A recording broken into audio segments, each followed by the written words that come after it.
Hi అండి, welcome to Vasavi కుటుంబం. ఈరోజైతే బీరపొట్టుతోటి పచ్చడి చేస్తున్నాను.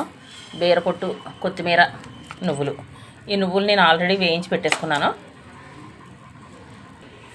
స్టవ్ వెలిగించి కళాయి పెట్టి ఆయిల్ వేసానండి. వేడెక్కింది కదా, కొద్దిగా మెంతులు, కొద్దిగా ఆవాలు. ఇవి వేగిపోయినాయి కదా, ఇప్పుడు పచ్చిమిర్చి వేసేద్దామండి. పచ్చిమిర్చి వేగిపోయినాయి కదండి, ఇప్పుడు కొత్తిమీర వేసేద్దాం. కొత్తిమీర వేసానండి.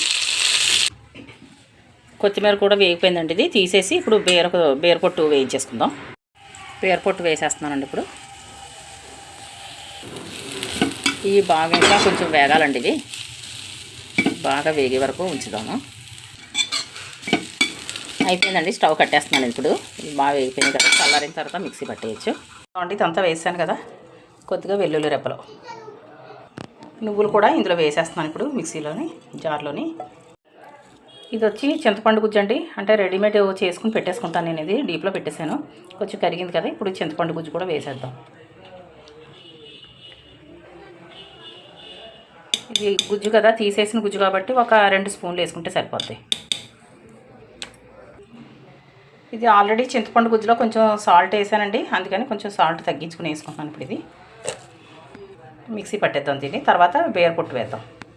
ఇప్పుడు దీన్ని మిక్సీ పట్టేస్తున్నానండి. ఇది కొంచెం వాటర్ వేసారండి, మీకు చూపించడం మర్చిపోయాను. ఇది నలిగిపోయింది కదా, ఇప్పుడు బీరపొట్టు వేసేద్దాం. బీరపొట్టు వేసేస్తున్నాను. కొంచెం వాటర్ వేస్తున్నానండి. ఇది మళ్ళీని మొత్తం అంతా కలిపేసి మళ్ళీ మిక్సీ పట్టేయచ్చు. బాగా మెత్తగా నలిపోయిందండి.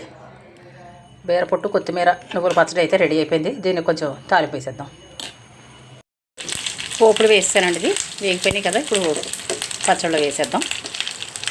ఇవి వచ్చి మినపప్పు, ఆవాలు, ఎండుమిర్చి, కరివేపాకునండి. అంతే తాలింపు, ఇంకేం లేదు. వేసేస్తున్నాను. పోపులు వేసానండి, అంతా కలిపి వేసినప్పుడు పచ్చడి అయితే రెడీ అయిపోయింది. బీరపొట్టు, కొత్తిమీర, నువ్వుల పచ్చడి రెడీ అయిపోయిందండి. Thank you for watching.